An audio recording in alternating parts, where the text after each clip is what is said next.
Probably wouldn't be a bad idea to invite him on one day, man. Ian Jeffress is one of the smartest human beings I've ever met in my life.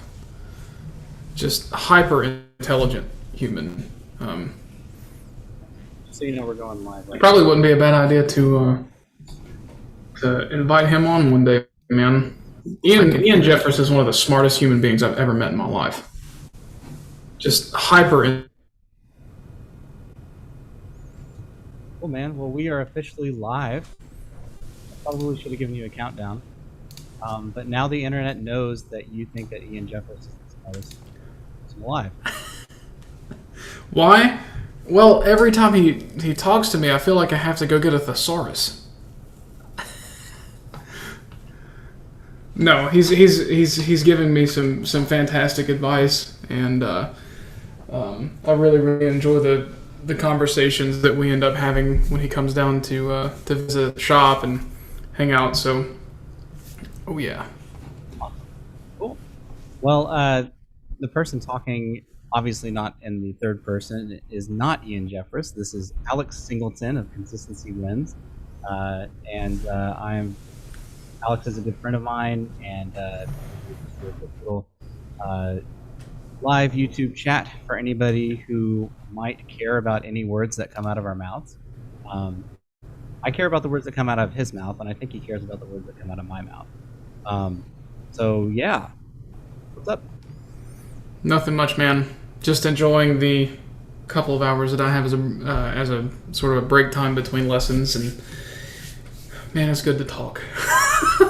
You know, one day we're going to be able to do this face to face over over a latte of some sort. Speaking of which, I have a surprise for you. Oh?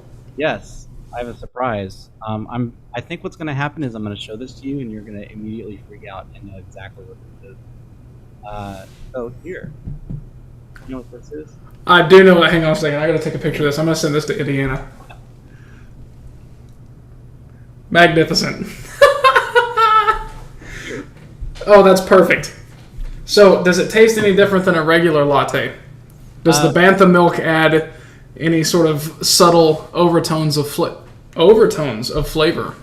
Yeah, well, so Bantha milk is different than your average dairy that comes from out. So being from the sand planet of Tatooine, Banthas. You would expect the milk to have a slightly bitter taste just because everything is bitter. But actually, it has almost like a floral note to it, surprisingly. Interesting. One might almost say a lavender-esque kind of taste to it. Yeah, and you have to brew it just right. Otherwise, it kind of has this weird texture to it. I would describe it almost as like coarse, maybe rough or irritating kind of texture to it. So you have to do it just right. Yeah. Otherwise, you get kind of like that. Noted. I have the YouTube link pulled up for just being able to view the chat if anybody comes in, and it's not showing up on the channel, at least on the link that I have.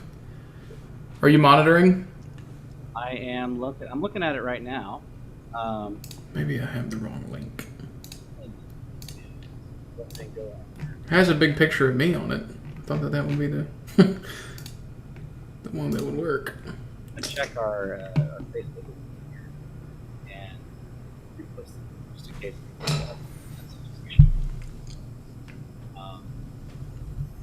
think we have. Oh, you know what? I bet the person I'm seeing doing it is you. All right, let's see here.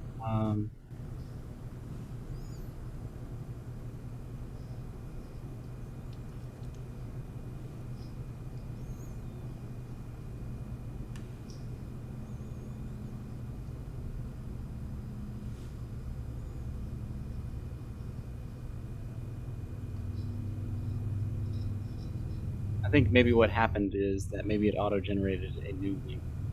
Oh. A different link than the one you had. That's very strange. If that's the case. Oh, there we are. How about that? Cool. So, And it's switching back. Okay, that's cool. Cool. Yeah. So, Did you want the chat to be disabled?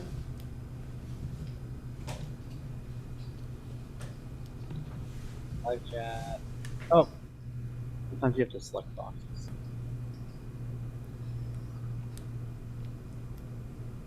Okay, so that chat should be up now. Okay.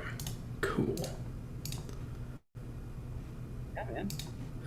All right, now to officially get the thing underway, now that we have everything ironed out on our ends.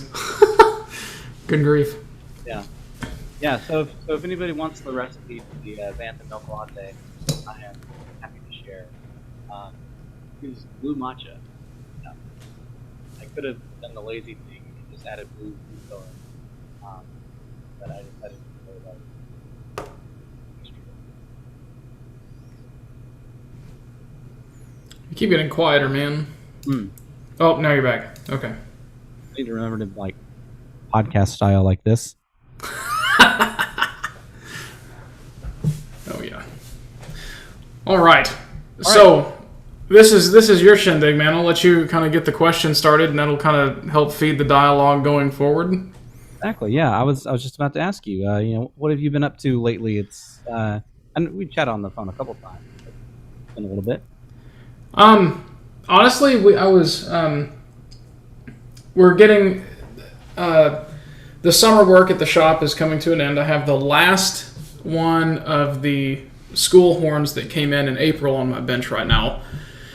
And when that's done, I have a series of larger jobs that I have lined up until my phone thought that I was talking to her. Oops, shut up.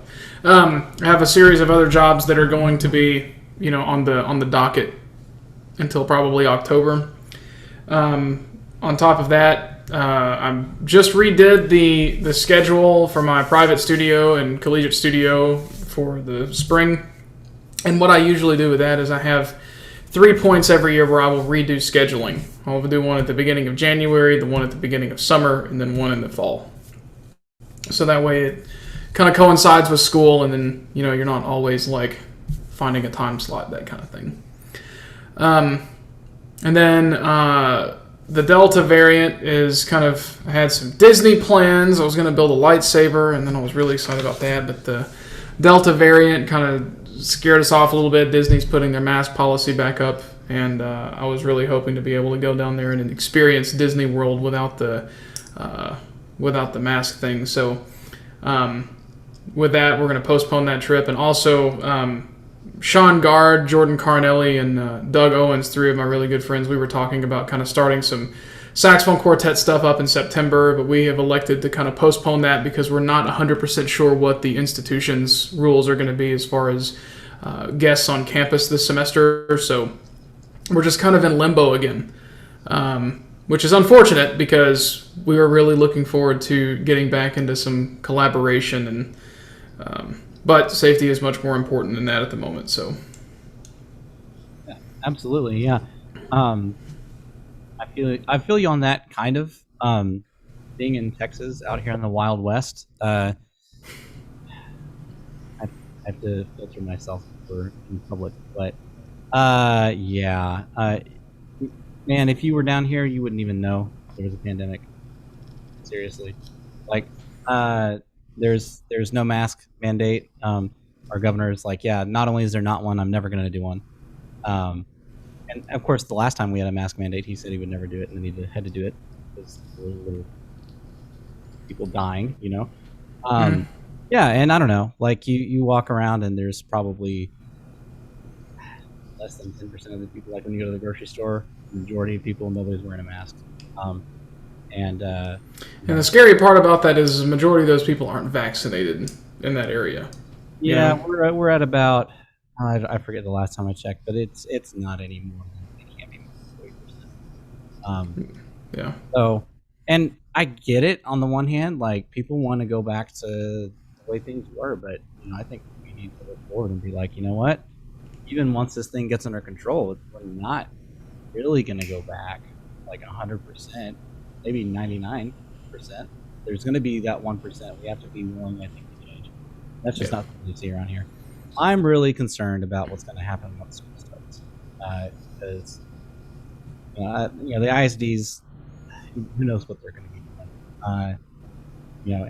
So we'll just have to see. As a private lesson teacher, I bounce around like 5 or 6 different schools, so I'm like exposed to a lot of children.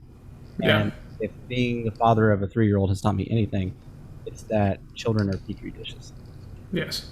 Yeah. If I could afford to, I would incinerate my son's clothes every day. Like, I would just like, hey, you're home from daycare. Okay. Just throw your shirt in the incinerator over there, and let's get you a fresh one. Oh my gosh. Yeah. The decontamination bay for the child, yes. Yeah, actually, so funny story. So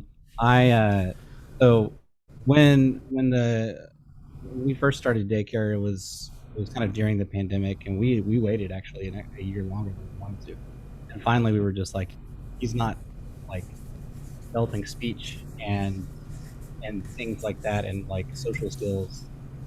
We gotta bite the bullet here. Like, we waited long enough.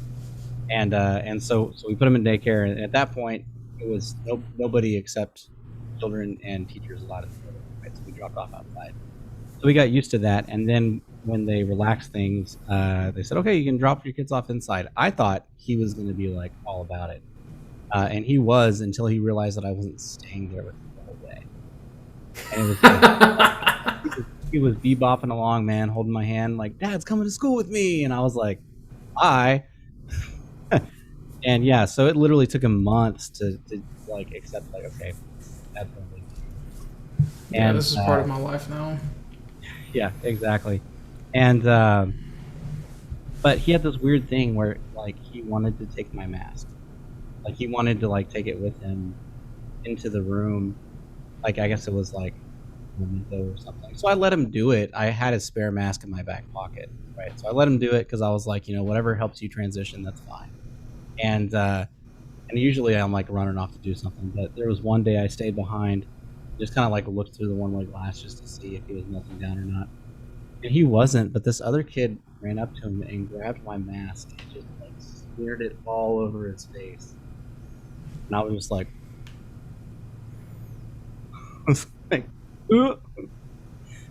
yeah. So I don't even. We have kids. We weren't that bad though, right? We never did anything. Oh, ever. No. Yeah, no. I mean, nowhere is safe when you have kids. So I don't know. This might be part of how kids develop their immune systems. See, they're exposed to all this crap when they're growing, right? That's what's happening. It's the exactly. Yeah. But then like those bacteria like fuse like Dragon Ball Z style, and no one can stop them. I had a sinus infection, strep, and the stomach flu within like 3 weeks of each other over the summer. It was terrible. I think that I remember that. We were in the middle of the game, and you had it like one Tuesday evening or something that we were supposed to meet, and you were just like, I tried to make it, man. No, it's fine, man.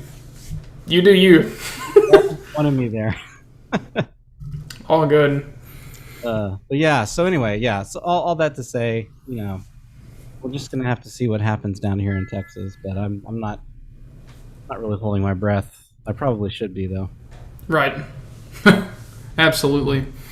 So Reese, I'm interested to I'm dealing with a lot of I have one 4-year university that I teach at, and it's a private school, a very small music department, and then I have a community college, and it's one of the better music departments that I've seen for like a community college. But I'm interested for you to kind of talk about the climate that you have as far as the community college versus a 4-year school that you see at yours.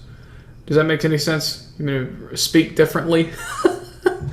Well, just like the different like ways you have to like approach students. Is that what you mean? Well, just your thoughts in general. I'm finding that for me, a lot of what's leading kids into my studio is there's a program in Tennessee called Tennessee Promise, and the kids are way more concerned about money than they are about teachers, right? So they're not actively seeking out to go find the best teacher for them. They're just seeing, oh, well, if you did this and this and this, then you get Tennessee Promise, and that basically covers your tuition for, X amount of credit hours if we go to a community college for the first year. So, these kids that come in, they may have never had lessons before, and it makes it difficult to hold up the metaphorical standard that we're used to seeing, in like one of the bigger schools, like you went to Georgia State, I was at Columbus State. There was, things like that. You know what I mean?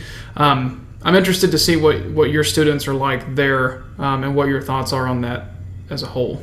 Well, I think you get a mix. It's any community college. It's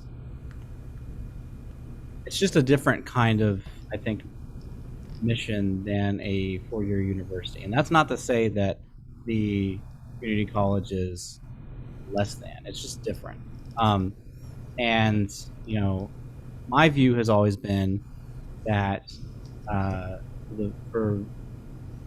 especially for the students who are looking to transfer, my job is to be the first years of the university program. Now, one of my students at community college is retired. He's in his late 60s. He's doing a an online music program in Maine, right? He's obviously living here, right? And so he's transferring credits back and forth and building up a Bachelor of Music degree because he wants to, because he's a retired engineer, right? So obviously for him, it's a little bit different roadmap, right? And I see that. I see students like that. I've had students in the past who want to do music because they like band, which is not necessarily a bad thing, but it's not the best thing. Right. And so, I talk with students a lot about hey, I'm glad that you like music and I'm glad that you're here. Keep in mind that this is job training, right? If you're not practicing your scales, that's like going to electrical school. I don't know. I see this a lot walking through the halls, and it bothers me, and it makes me realize how dumb I was because I did a little bit of this stuff. But there, you walk through the halls and you see or you overhear a conversation. Oh, I've got to do this stupid theory assignment. You know what I mean? Or I have to play scales again. It's like, dude, yeah, this is part of it, man. You have to put in the time. You have to, figure out how to do these things for yourself, before you can really be cast off on your own and trusted to do your job, if that makes any sense. Like they seem to think that it's just kind of like that once you get the degree, then it's going to be like this magic thing, like, oh, I'm going to be, an accredited music performance degree saxophone player, blah, blah, blah. I should be able to do whatever. But what they're not understanding are these institutions are equipping a skill set so that you can develop your own career. Exactly. You know what I mean? Yeah. And I will say that doesn't define every student. The majority of students I get are either already at that level where they're thinking about that. They are looking at the big picture of transferring to a 4-year, or they learn really quickly. Because the second I see that, I'm like, and so I don't know. I've gotten.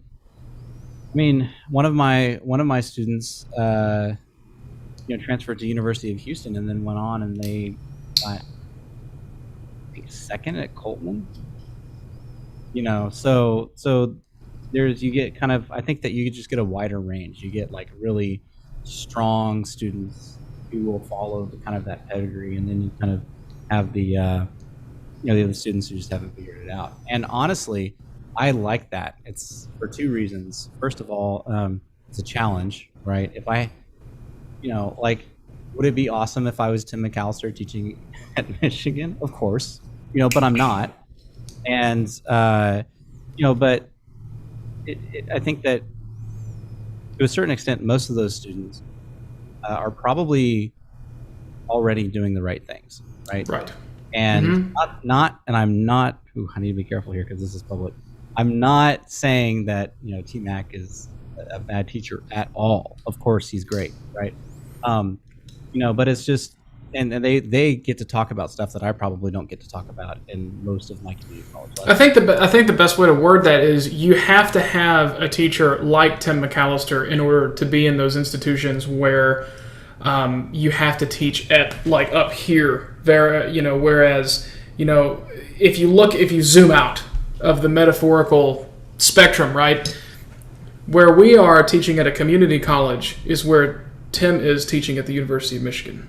Right. That you know what I mean? It's just I know what you're talking about, but they're on such a different level up there that it's it's difficult. I like to really compare. It's almost like a whole different league, right? Because I can imagine a lot of what you're having to do. I can probably count on one hand the amount of students that I've had in 6 years that I've been able to start talking about voicing, right? Because I'm busy trying to instruct them on the correct way to approach practicing. Or even I haven't had, and that's sad because I know that when they end up wanting to transfer to a 4-year, they're gonna need to play standards, but what do you do after 2 years? When you go, how do you go from like not ever having had to play a scale before you graduate high school, which honestly that's a fault of the band director, but how do you go from that to being able to play the Creston Sonata or the Crook or something like that in 2 years? No, it's tricky. Yeah, and I think I take the I really tackle the growth mindset a lot. Mm-hmm. Because I could teach them all the right answers. If they're not trying to grow themselves, there's nothing I can do. But yeah, no, I think that you just get a really wide mix, and so as a teacher that causes you to be more flexible. The other reason I really enjoyed it is because I was one of those students. I actually have a associate of arts degree from Lone Star College way back in the day. And when I started college, I knew my F sharp scale. I knew sharp, sharp that scale, and I knew that I didn't like it, and so I didn't play it. And that got fixed really quick. Yeah, that was definitely. I don't want to say beat out of me, but maybe metaphorically it was. And so I don't know. I feel like I really enjoy teaching those kinds of students because I definitely remember being that kind of student.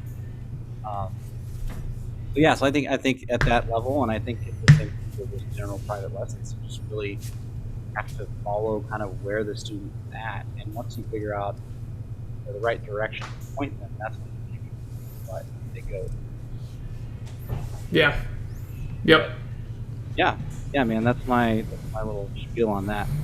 I need to get you in to do a talk like this with them, hear them play, and then we can reconvene on this. I would, I do a saxophone studio class with my private students and my collegiate students merged together. And I've got like 5 out of the 17 that I'm teaching right now. I don't get to have like a super huge studio because I do the repair side of things too. But on Sundays we meet, and I have them play for others, and I'll bring in a friend of mine like you. I have Sean's come in, Doug Owens has come in, and hear them play kind of as a they need to hear the same thing from other people. I think that's healthy, because you hear the same thing from one teacher over and over and over again, and eventually you go, okay, can you tell me something else? But the reality is, well, you haven't fixed this thing, right? And I think that it's also healthy for all of my private students, because I teach, the private students, they're from 3 or 4 different schools, right? So there's and some of them are even across state lines, which can drastically affect the education that they're getting in their band programs because of funding, just the location of the school, relevance to, or, in relevance to like a university, what are they getting exposed to, that kind of thing. So I think that it's really healthy that they're able to commingle and hear each other play because it causes them to think. The kids that are that are in middle school that are playing pieces that are, harder than, a kid that's 2 years older, they go, oh, wait a second, how is he doing that? And it's not that I'm trying to like institute some sort of chicken fight or something. But I think that, that them being exposed to these things like, oh, well, it is possible. He's right that, he's telling me that, I could play this if I just worked. Well, there's your proof. You know what I mean? Yeah. So, go ahead. I was just going to say that's really cool. Yeah. Teaching across state lines is literally impossible for me unless I do it digitally, because it's so fun. Yeah, if I walk out of my front door and trip, I'll end up in Georgia. Nice. It's very, very close. So, very, very close. It's a very interesting location that I'm in right now because there's been such a rich history of band, and over the last 10, well, probably closer to 20 some odd years, the program that all of this stuff kind of, bloomed from at University of Tennessee Chattanooga has kind of like it's fallen off, and we've just gotten a new band director. He was the assistant band director at University of Alabama, Tuscaloosa, like Roll Tide, and he's now part of the UTC music program, and it's a really interesting transition time here because we're hoping that he's going to really be able to revitalize the music program there, and he's getting like there's a lot of new staff that are coming in. A good friend of mine, Monty Coulter, is the new clarinet teacher there. My teacher is still teaching saxophone there. I think that he is, he's a hidden gem in the Southeast. He's an amazing saxophone player, an amazing teacher, and he's still teaching there as well as at Lee University. So I'm hoping that after we get some numbers coming in because of this new period, it's going to be interesting to see what happens, and hopefully it's going to be interesting to see how that impacts my studio too. Because of there's going to be more events. They're restarting an honor band, which is going to be open to my band director was calling it there's strangely been this barbed wire fence on the state line that's formed the last 10 years where nobody in Georgia wanted to be involved in anything in Tennessee, and the same thing across the line the opposite way. And UTC had always been sort of like they had knocked that down to a certain degree where they had like an honor band that people would come up to be a part of. They would have band day, and people would all around this area, North Georgia as well as South Tennessee, would always flock to UTC. And it hasn't happened in a while. So after that happens, it's going to be interesting. There's the honor band is going to be a really good motivational tool to see some of my students get plugged in. Really looking forward to that. It's a good time for growth. That's going back to what I was saying in the beginning. Very much in limbo right now. Lots of really cool things are in the works. So I'm looking forward to the next couple of months. Yeah, and how about things that consistency? All good there? Dude, the shop is exploding right now, man. We're on the verge of a lot of really cool things. I signed an NDA practically to not talk about too much of what's going on, but we're about to launch a new website. There's going to be a lot of products that Consistency is going to start selling, not only to players but to other technicians. And we're hoping that this is going to mark a beginning of getting the shop on the map in terms of people thinking about getting horns repaired here, because you think of wind repair or saxophone repair, you think of there's names that come into your head, and we're tired of being somewhat of a little hole in the wall mom and pop shop in Tennessee, when I know for a fact that the shop is much better than that sort of reputation. So cool. Well,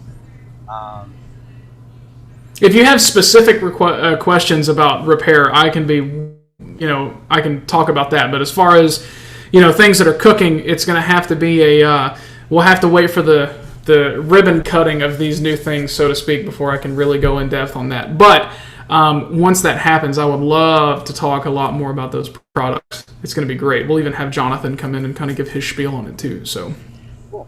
Yeah. Well, that all sounds great. Yeah. Sounds like there's going to be a waffle maker too. Ooh, that would be fun. Oh, don't tell me. Tell me. Yeah. Consistency waffle maker. Okay. Turn your input up a little bit, dude. You're getting kind of far away again. Hello. We're back. Good old condenser mics. I need to remember to be right here all the time. So, Reese, let's talk about the elephant in the room. You just got a Supreme. Okay. All right. So I saw the review video. Okay. I saw the mixing of the necks, and there's one thing that sticks out to me that I experienced when I first got mine too. And I'll preface this by saying when I got my Supreme, it was hand selected at the factory by McAllister, and I mean it is what it is. I know that the horn seals. His preferences may be different than mine, but the Series 3 that I had before, that I was playing on for 3 years. I've been playing on Series 3s for 6 years, but this one in particular I was playing on for about 3 years. Every day, that horn got better. And you were talking about this, like the more you play on it, the better it gets. And it's a phenomenon that I've spoken with a couple of people about, specifically the Supreme. Like you play on it and you go, wow, this is a great horn. And then like a week later, you pick it up again and you go, it's getting better. What is happening? It's a very odd phenomenon, but I've heard every single person that I've talked to about it have said that. I'm interested to hear if you've discovered any more of your favorite quirks about it. Yeah. So I think that first of all, absolutely. I know I said that in the video, but I should reiterate it. That it just gets better. Now, a lot of that for me, because I'm coming from a Series 2, it's just a lot of it's just gonna get better because I'm acclimating, right? Like the side keys in the right hand, and then obviously that's totally different, right? And I think it's also very much different from Series 3 as well. Mm-hmm. So those things, obviously, those are going to start feeling better over time. But I'm also starting to, now that I'm acclimating to the tone more, and when I first started, I couldn't stop over voicing, especially higher notes that just didn't need it anymore. Right? I'm used to doing that too. And actually, it was interesting because I played those two excerpts side by side on the 2 and on the Supreme. And it was interesting because on the slow excerpt of the Quick I was listening. Other than general intonation, like tone wise, I was like, this sounds basically the same to me. But I knew that playing it, that I just enjoyed playing on the screen more. And yeah, but it took some time to get to that point because I'm hyper aware of all those voicing things. I didn't realize I was doing them too, to make it sound the way I wanted it to sound. And that was the first thing I liked about this Supreme when I first tried it way back when, was that I picked it up and played on it, and I just sounded like it. And that has not really happened. I've tried other instruments where they were great, but it was just I could tell a lot of work for it.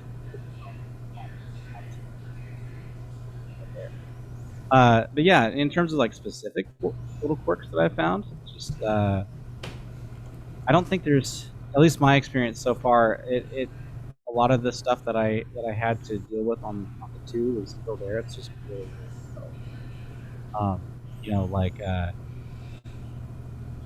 the low B flat kind of wanting to pop out. But that's still there. That's a saxophone though, right? I don't think it's really ever going to go away. But I feel like it's just a little bit more reserved on this. Yeah, I haven't used a mute since I've started playing Supreme. No, I'm still I never felt like I needed it for the response necessarily. I always felt like I could pop it out. And control it. It was just a little bit more wild, I think. Yeah, I've never liked the mutes that are the bigger ones that that change the the timbre too much. You know, they're like wrapped in suede, and you know the ones that I use it's the ones that Will Peak makes. Peak Performance Winds mutes those, because I mean the material that they're made of, it doesn't dampen as much as those. It just adjusts the pitch because there's something that's in the bell, right?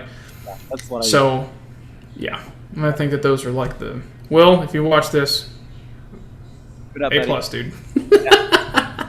Yeah. Great, but yeah, I mean, I feel like it's really in the extremes of the low notes and the palm. I really have to push on the palm to get them to project compared to the two. Now, I don't know what you feel like coming from a free, if it's massive or not. Yeah, but I really have to push. That actually really helps me connect with the palm. For me, it was the tuning, because I was so used to where the 3 sat. And it was, I guess it was what you were, you know, what you're talking about with the over voicing. I really had to learn to not do anything, you know. Scott Campbell and I were talking about you were talking about the extremes, which I feel like needs to be like you have the Supreme for classical, and their next jazz horn needs to be called the Extreme. So you have the Supreme and Extreme. That'd be funny. Oh, yeah. Yeah. No, we were talking about the extremes and the volumes, like the volume that you're playing at. And I think that I agree with him there too. It's whenever I play a series 2 compared to my 3, the 2 always felt like it was inhibitive, like there was a ceiling, right? With the Supreme, or even with the 3, it's you can push it farther, but the Supreme is just like you were limited only by physics, not the horn. You know, you can only make a mouthpiece that's this open, let the reed vibrate so much to make a volume that's a certain decibel. It's ridiculous. And the same thing on the quiet end, because of how easy it is to get the horn to respond. You know, that was a lot of fun to discover. The thing that I enjoy the most, and this is the technician in me, I guess, is the octave mechanism, because it's almost. I don't think that it's like a 1-to-1 copy, but they've taken the design from the Yanagasawas, where it has the Teflon on the inside, and I can show you on my soprano. Jonathan and I, whenever people bring these in, we actually will mod the octave key. If you can see the inside of the rocker, what we do is we will actually drill that out and put a Teflon insert on that, so that it will do similar things. Like we don't want any play in any of those. So like if you just tap it, it doesn't do anything, right? Like when you push it, the octave key engages. There's no play. And we didn't have to do that on the Supreme. The middle socket, like where the rocker is, this point here, they actually had it fit, and then the actual north and south end of the rocker, there's the Teflon insert. So it was very, very tight. Not like, but it was, the tolerances were just perfect. So we're seeing some of that, and we're enjoying the fact that they're thinking about those things too. Also, the side F sharp, the guard that's on the back, because you can remove it, you can actually float the pads on installations in that area a lot easier. Because on the 2s and on the 3s, that guard is soldered, so you can't get a pad slick back in there very easily, unless you just you put the cork on after you change the pad, and sometimes you even have to adjust the key so you can open it enough to get a slick in there. It was really a pain in the butt, but really enjoying that part of the Supreme too. I was telling you, man, you play tested them, and we were just kind of like, as soon as you play tested, you put that original video, and I was like, I wonder how long it's going to take him to get one. So. Oh yeah, well, I even made a joke in that video. I was like, yeah, I would buy one if my wife would let me, and that's how long it took me to get her to let me do it. So, yeah, not yeah. And the only reason for that was because I just bought the right. Like, hey, you want to pay that off first? And I was like, Not really. I gotcha. What kind of tenor did you get? Reference? Yeah, reference 54. It's, yeah, I got a reference 54. I think I told you that already, and you were like, "Why?" And I was just like, "Because I wanted it." No, I've had interesting experiences with the reference model, and I think that it was, this story is one of the reasons that I got into repair, because I got this. My first pro saxophone was a reference, and it was because both of my band directors were Mark VI guys. They studied with a gentleman named Ronald Adinger, who was a Michigan graduate. He was the first person to ever get a doctorate in saxophone performance. It's not Hemke. I have the proof. That I have his dissertation recital was in '69, and I think that Hemke finished his doctorate in early '70s. But anyway, the guy, he fell off the face of the planet. There's not social media. After he graduated, he sort of just left, right? So he moved to Alabama, Jacksonville, Alabama, and that's where my first saxophone teacher and both of my band directors got their music degrees from, or their undergraduate degrees. And Dr. Adinger was a very, very large Mark VI guy. Actually, Reese, you should talk to Dan Gielek about Ronald Adinger, because apparently he was one of Gielek's teachers for a while.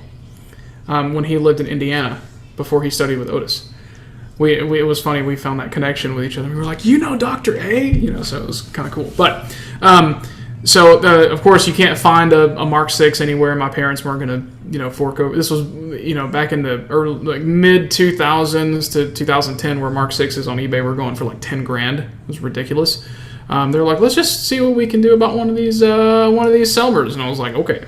So that horn played like crap. It was awful. And I can almost guarantee you it's because there was leaks all over the saxophone. Leaks everywhere.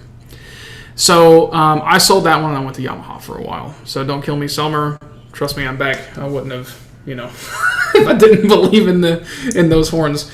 But that horn was rough, and I really didn't like it. It was one of the limited edition ones. It was the Kookaburra model. There was however many of those that they made. It was a really nice horn, and I don't know if it was like a repair thing that was keeping me from enjoying it, but I just remember the low register was not right. I did not care for that instrument, and since then there have been a couple of them that have come into the shop that after I've gotten to work on them, I play on them. I'm like, wow, this is actually really nice. And I know that Steve Carmichael, I think that he got one of the 54s because he was having some issues with his E flat and E on his Series 3 tenor that he had. So I don't have any problem with it. It's just there's just a tiny little bit of a sour taste that's left because of that first horn that I got.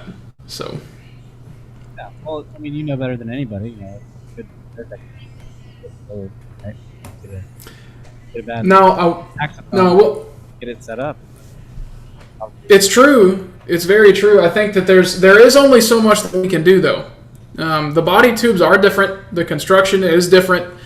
The old Series 3 that I had, not the one that I still possess, but the one that I had, the first Series 3 that I had, that horn, that was a dud. There was something that was wrong with that horn. I contacted Selmer about that horn in the middle of 2018, and I told them, I was like, I don't know what's wrong with this, guys, but I'm honestly tired of fighting it. This is, when I bought this horn, I was in college. I didn't know that I should have gone and tried them. I just ordered it from somebody. They shipped it to me, and I didn't like it. And I kept, and I told them, I was like, the reason that I didn't call this in on warranty or anything was simply because I thought that it was because I wasn't used to the horn yet. I thought that because I had been playing on Yamaha for, I think it was 6 years at that point, that it was just such a drastically different thing that I just needed to spend time on it, so I just would shed like crazy. And I went through many different types of pads, multiple different repair technicians, trying to figure out why this horn never worked. And it wasn't that it was, that there was anything wrong with it. It was just like the low register was really stuffy, it was really resistant, and I was always scared of low C. It was something wrong with the low register of that horn, and I could not figure out what it was. So I sent it to Scott Campbell, and I was like, look, I really don't know, and I sent this huge long list of things that I had done to it, to try and fix it, and I sent it to him finally, and I said, look, can you please tell me what's going on? And, he played it, and he was like, there is absolutely something wrong with this horn. It does not speak clearly. So they took it back to their repair technician, and he looked at it with a light. There's no leaks in it. I mean, before I sent it to him, I was like, I just serviced it. There's no leaks in the horn. The key heights are where they're supposed to be from the factory. So they verified all that stuff, and... so I ended up getting a new one because that one was just like, they sent it back to Paris. I haven't heard anything from them since, but it was, that was something that, that taught me that there absolutely is something that can be said about saxophones, that, there are differences between them. When I went to go hand select the new Series 3 that I played on for a while, I picked it out of 12, and there were 2 of them that were spectacular. There were 2 of them that I was like, nope, and there was 8 of them that were pretty good. And it took me, I think, probably 15 or 20 minutes to get to figure out which 2 I wanted, and then after that it took me like 3 or 4 hours to pick between those 2. So it was, there is a difference, and they all felt good. There was no weird leakage things or anything like that in any of those. They were pretty solid horns. So, who knows what it was. How many times they hit the bell, did it have something to do with, was the bore size just like 0.001 off that created that thing, Princess and the Pea sometimes, I guess. Cool. Well, I'm glad that they were able to help you get involved. Yeah. Cool, man. Yeah. Pretty cool. Anything else coming from the 3? I'm just curious. Differences between the 3? Yeah. The 3 is a lot more... It's not as reserved. And I don't mean like volume-wise. I mean like tonally. The 3, according to what I've heard, in my understanding, the 3 was designed to be a classical saxophone. It was, that was its purpose. But after hearing the difference between the Supreme, and the 3, I would almost rather play as a jazz horn because it's so, it's just out there. It's very... I don't know what it's not bright, but it's just, it's not a subtle saxophone, whereas the Supreme, I feel like, is a lot easier for you to make it what you want it to be. The Baptiste Urbine, I think that he was the jazz consultant, in one of the interviews, he said, we just set out to make a good saxophone. The boundary aside, we wanted to make a good saxophone. And I think that they've done that. I think that they really have done that. The barrier has been broken. You look at the Mark VI. The Mark VI was not designed to be a jazz horn. Marcel Muhl was the consultant on that. He designed a good saxophone. So now we have the Supreme, another good saxophone. So I'm just hoping that they kind of follow suit. Rumor has it that the tenor is going to be next, and we're going to have a tenor version of it, and then the soprano one is going to be the one that comes after that. So, what was that, Reese? You were kind of away. Yeah. The soprano is going to be a little ways out. That's the one that I'm really looking forward to. I may have to bite the bullet and get one of the tenors when they come out because I don't have one. But bet your bottom dollar that when the Soprano comes out, I want to try it. I have a Series 3, and it is the Series 3 Sopranos are quirky. I'm a very firm. I believe very firmly that a lot of the warbling that people experience on those horns are because of voicing and leaks. When my horn is working, and it works. There's no leaks in it. I don't really experience the warbling anymore, and I have airproof and waterproof pads in it. If you have RU pads in a Series 3 Soprano, you're probably going to experience warbling. Any sort of porous pad that will allow air to travel through the skin, which they are out there. And a lot of the very popular pads that people use in their instruments, they allow air through the leather.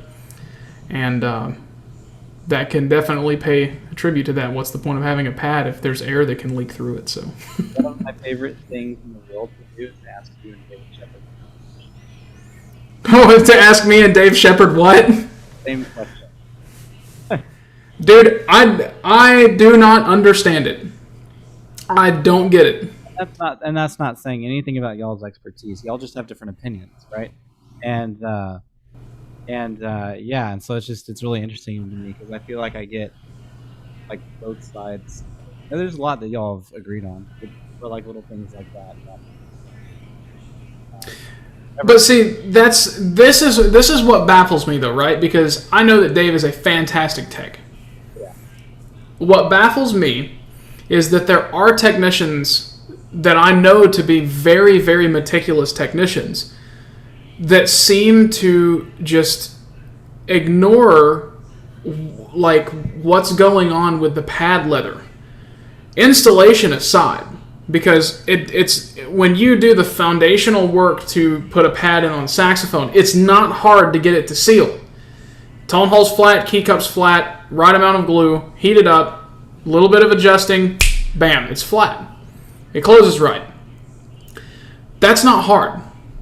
So the issues that really have to be addressed are approaches to setup and material choices. And if you look at a pad, if you can take, you're a saxophonist, you know about the mouthpiece test, right? Right? You can do that with pads. You take a piece of poly tubing, something that you would use like, the tube that's on the back of on your octave key lever, the ring goes around it and the lever moves it, whatever. There's different thicknesses and sizes of those. If you go up to a pad and you put the pad on your palm and you put a piece of the tubing on it and you suck the air out of it just like you would with a mouthpiece, and then you put your tongue against the tube and you let it go, there's only a few different types of pads that will allow that will actually stay suctioned against that tube. Why? And that's because the pads are porous, they're not treated, so air can pass through the pad leather. So why would you put that in an instrument in a location where its job is to prevent air from passing through the leather? I don't understand it. Well, we can treat it. Okay, but I don't want to spend 30 minutes to an hour putting stuff on a pad and then, hoping that it works. Because my philosophy on sticky pads are anything that's added to that pad skin is going to do multiple things. Number one, when it's like the powder, right? I hate the pad powder because when you get moisture in your saxophone, that moisture will start collecting all of that stuff and then it's going to dry eventually. So you have this like tiny little, clump of something that's going to be on the pad. And what happens when that clump is closed against the leather and then cleaned off? You have a little leak right there. So what causes a pad to stick? Well, it's chemical makeup of your saliva, poor installation, the type of treatment on the pad. There's a lot of different factors. Does the lacquer and does that react to your saliva in a certain way? Well, I don't know, but I have seen untreated pads become incredibly sticky on saxophones. There's a video, it's like June of 2014 14 or 15 on my Instagram, where right before I went to, and I know the date because it was right before I left to go to my second year at the American Saxophone Academy. I was disassembling a Series 3 soprano for a teacher, a local teacher, and it had all black root pads in it. And every single one of those pads, not only did it make the sound, but like they would literally, like you'd close it and you'd lift your finger up and it would go. Like it was all of them. And they were the Sax Gourmet root pads, like the black ones. It was bad. So it has nothing to do with, I'm not going to say nothing, but it's less to do with the type of pad and more to do about installation. How clean are you keeping the horn? Are you putting pad clamps on them? You know, there's so much stuff that goes into that. Why not just order a pad that's really solid and just trust the foundation, right? I feel like all of the extra stuff that people end up trying to do to make them not stick is sort of like, you know, the heavy mass stuff that goes all over horns, right? Do you want to hear the worst example of pad sticking that I've ever seen? Bring it on. Okay, this is like come closer to me. about 2.5 years ago. There we go. And so I was teaching at a school here and here in the Woodlands, and this student came up to me and, Mr. Bergen, my E flat key is not working. And I was like, okay, well, I already know what's about to happen, right? The gutter pad. Yes, and I was like, okay, well, and so I looked at it and I pushed the key, and it wouldn't come up like at all, right? And so I was like, just a second. Did I lose the stream?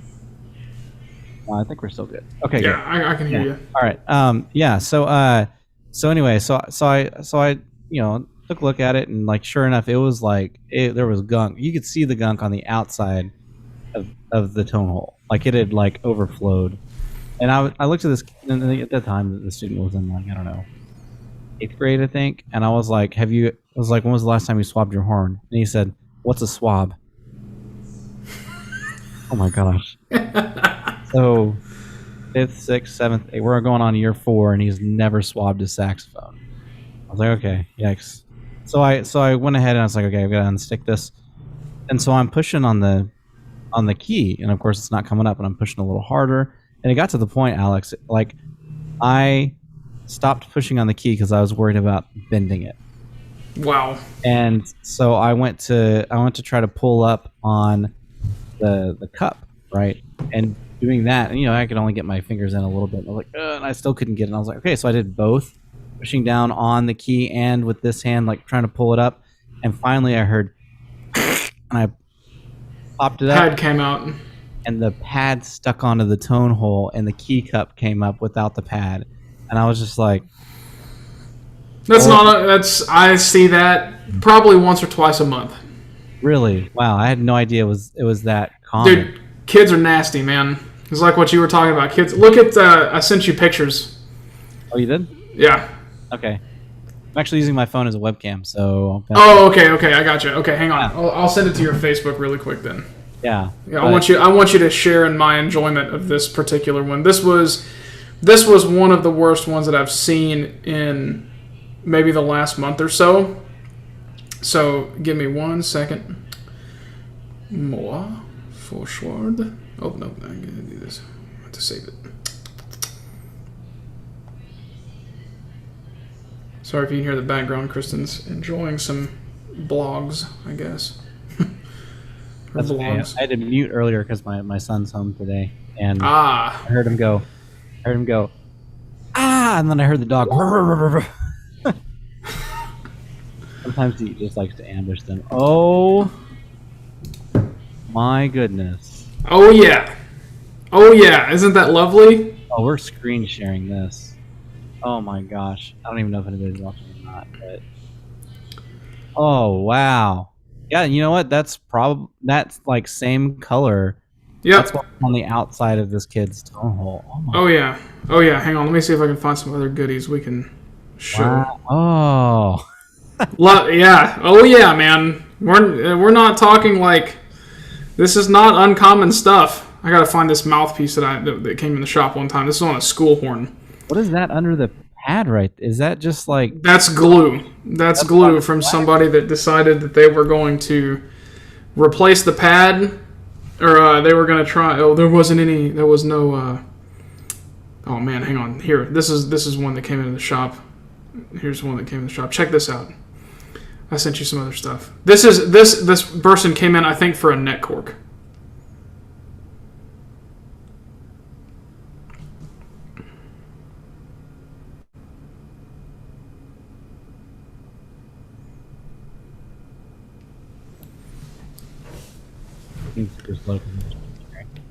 There we go.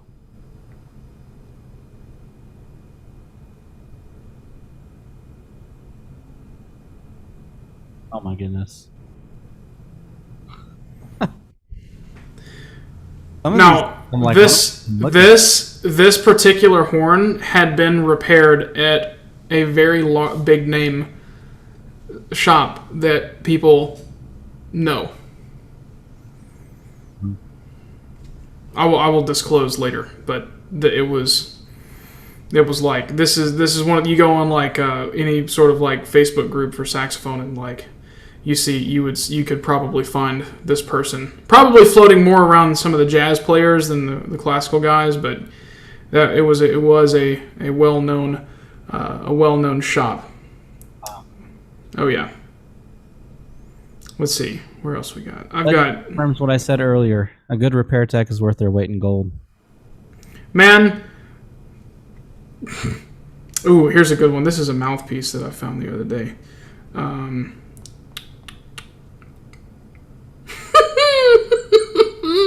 This was one of the top nastiest mouthpieces that I've found. You'll love this. It was this mouthpiece also was actively used, by the way.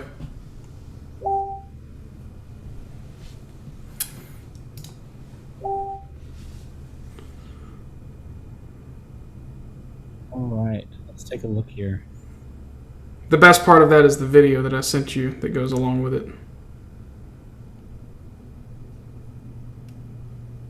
No.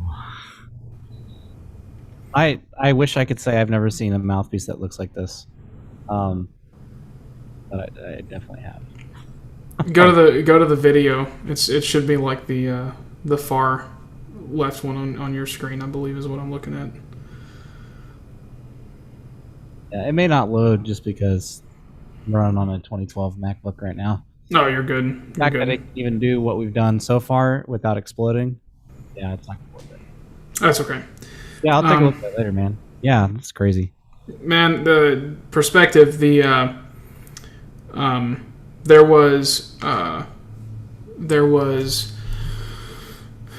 was like fuzzy mold on the back side of the reed that had grown into the mouthpiece. So when I took the reed off, this mold had to come out of the mouthpiece before I could actually like move it. And the kid was playing on that. It was pretty gut wrenching. Like, and it's just, not only is it just terrible for the saxophone, but like, come on, like your health, man. Yep.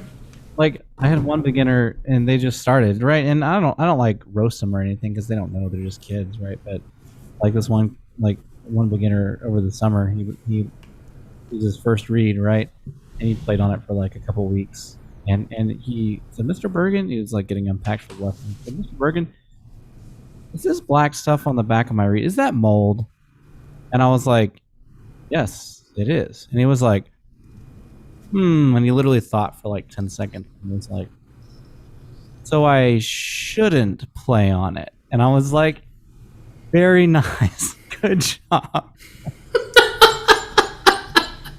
And I was like, why did it take you 10 seconds to figure that out? And he was like, well, I mean, it's not like I'm eating it. And I was like, okay, if that's what you think. I mean, you're putting it in your mouth, so it's basically the same thing. Wow. And he was like, yeah, but I'm not going to poop it. And I was like, okay.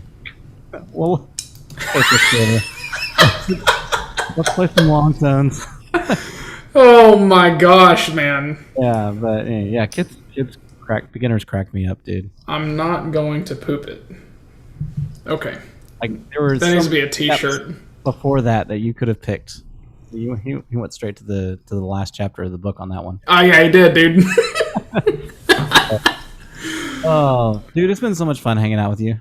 Absolutely, man. Do you have any other questions? I'd be happy to. I mean, dude, I'm not doing anything for another 2 hours, so I mean, like... I do have so many questions, but I, unlike you, am doing something in 40 minutes. Oh, okay. Yeah, that's important.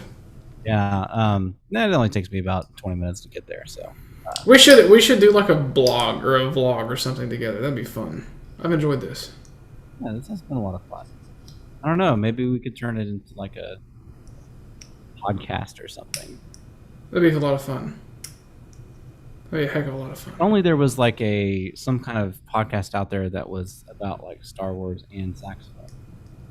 Hey man, okay, so my name was Nick DeSalvo. Yeah, I know, right? Nick DeSalvo. Supertonic 5'7". Where is it? Oh, Indiana has all my books. We need to get a community of saxophone players to do this. All of us. I'm down. Man, all I'm saying is I have a lot of dice and they haven't been rolled in a while. So I'm just saying we need to get together a saxophone ensemble and call it the Cantina Band. That's what needs to happen. Right? Oh yeah. Oh yeah. Oh yeah. Speaking, I have one last thing for you, Reese. I found this.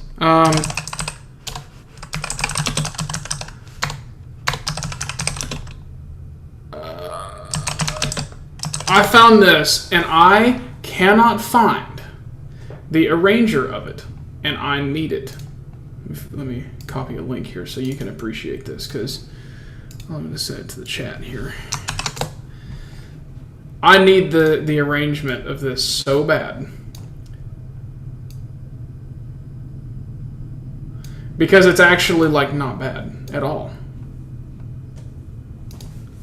So... You got a video of a reed sticking to your finger? Yeah. That's that reed I was telling you about. There was so much sugar saturated into the reed, I actually had to pry it off the mouthpiece. And I could stick it to my finger. Yeah, like it just loaded. That's crazy. It was disgusting. Very bad. There it is. You see the fuzz on the middle of it? Yeah.